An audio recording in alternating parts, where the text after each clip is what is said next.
Hoje o programa é sobre a vida do bebê, que é um tema que interessa a todos. Quem não está com bebê na família no momento, não é verdade, de repente, mas quem está, que é a maioria das pessoas, a gente sempre sabe que essa renovação da vida, bebês estão nascendo, e é uma área que a gente se sente, de alguma forma, carente de informação.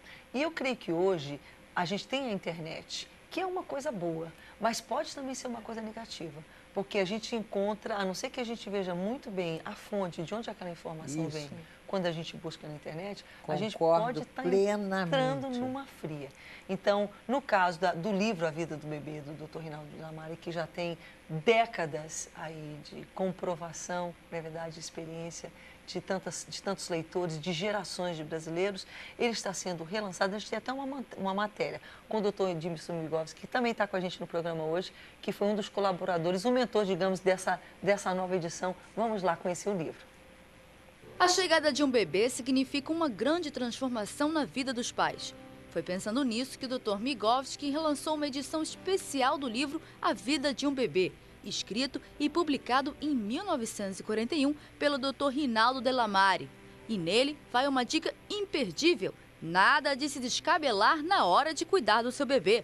Porque, segundo o Dr. Migovski, no livro contém as respostas para todos os problemas dos pais de primeira viagem, além de ser uma ótima opção de leitura para quem está pensando em engravidar. Para Dr. Migovski, o livro tem que ser de cabeceira, utilizado para sanar dúvidas de cada etapa do crescimento e desenvolvimento da criança.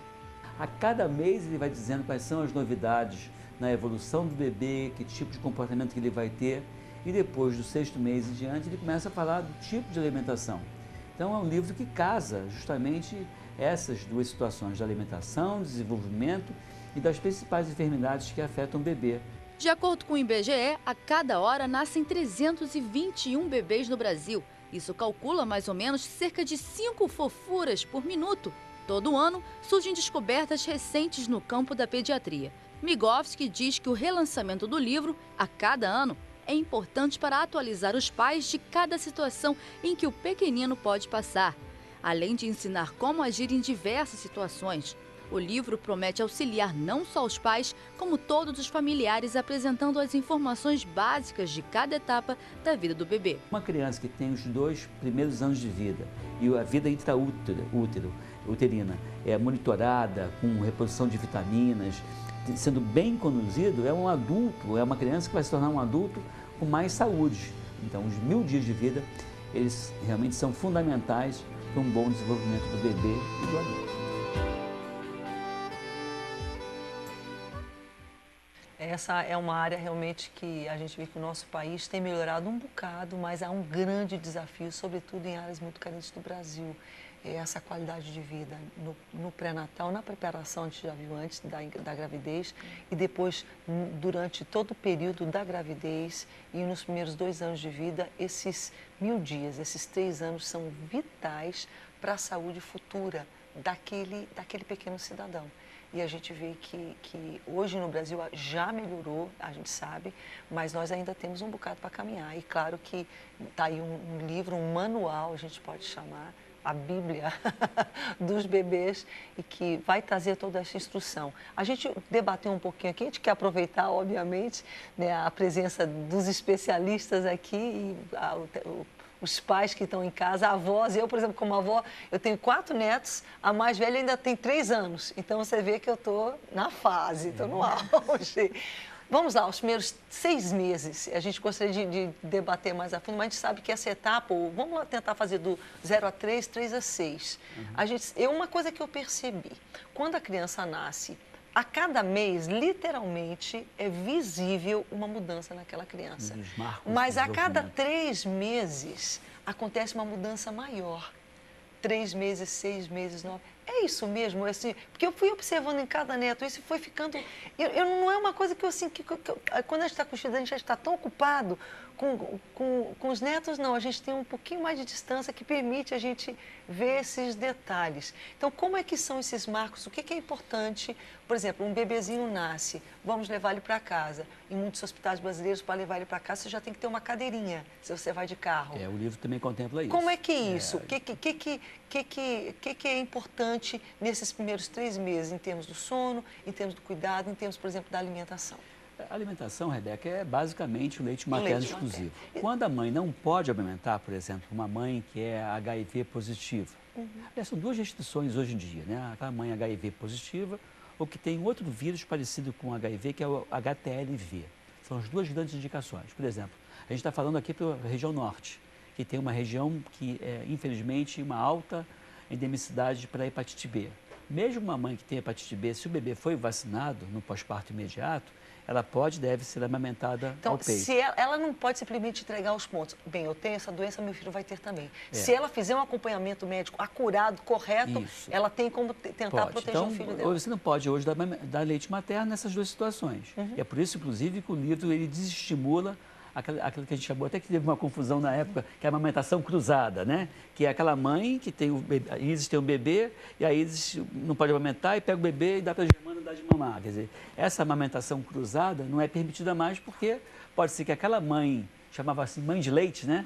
Ela pode ter algum tipo de doença e o bebê ser afetado. Então, leite materno exclusivo. E na eventualidade do leite materno não ser possível, uma leite de fórmula, leite especial. Não posso pegar simplesmente leite de vaca, diluir e botar farinha. Então, dependendo do caso, a gente sabe, por exemplo, que há os bancos de leite, mas isso é... Mas o banco de leite é diferente, porque ele pasteuriza o leite. Ele pasteuriza. Aí é um leite igual, ele foi tratado e aí ele é isento de risco. Entendi. Se esse procedimento foi feito de uma forma correta. Entendi. Então, as mães, é importante estimular a questão de você doar o leite materno é o melhor leite que você pode ter.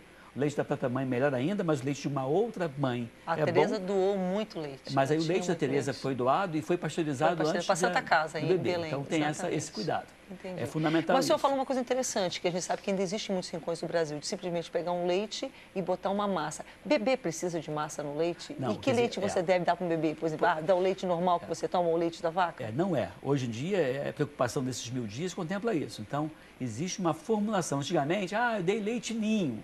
Pô, nem pensar em dar leite ninho, dei leite de saquinho, não nem pensar em fazer isso com o bebê abaixo de 2 anos. Quer dizer, o bebê, então... E outra coisa que mudou também, mudou muito, quem fez essa revisão foi um nutricionista do livro, que antigamente você dava papinha de frutas, papinha... Eu fui pediatra há menos tempo aqui do que o doutor Rinaldo, eu orientei muito leite, papinha de frutas, papinha de legumes em bebês que não eram alimentados pelo peito. E hoje não, hoje... Oi? Do mel também. O mel também hoje é proibido depois de 1 ano só que você pode fazer. Então, chá de erva engraçado que os meus pediatras orientavam que desse mel, ainda mais quando estava com gripe. Lá, mel era para tudo, né? Já a minha mãe, não sei de onde que ela tirou essa informação, a minha mãe é norte-americana, ela falou, minha filha, não dê mel para os seus filhos. Não dê. Depois de 1 ano. Exatamente. Por conta do risco de botulismo.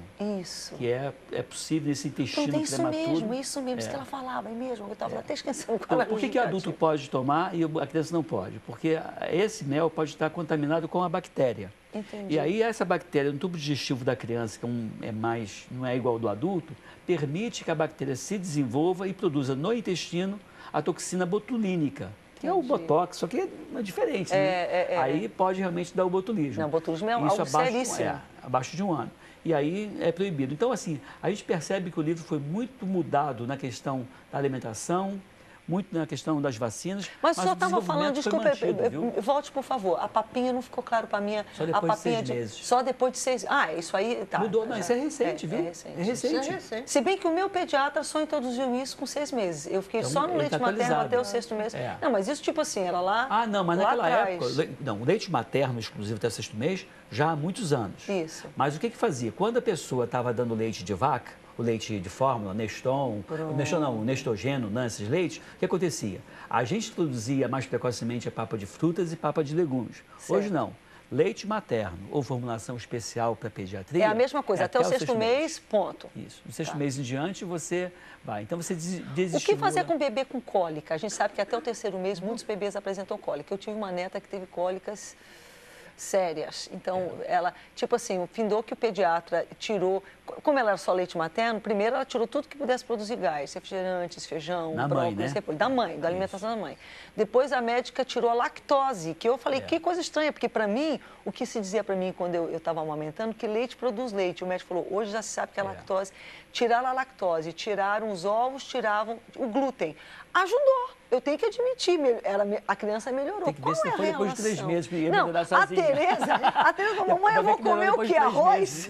Só arroz, só. Tadinha, Tereza tem cara de que come e gosta de comer bem, né? Olha, não, ela padeceu. O está dizendo que o papai dizia muito, porque eu ouvia no telefone, quer dizer, a minha pediatria, apesar de eu ser médica, é muito auditiva, por ouvir meu pai falar no telefone, disse, não adianta, a criança vai ter cólicas nos 3 primeiros meses, porque está até adaptando o intestino. Então, tem crianças que têm, tem crianças que não têm. Mas isso é a adaptação do intestino e a maioria vai ter.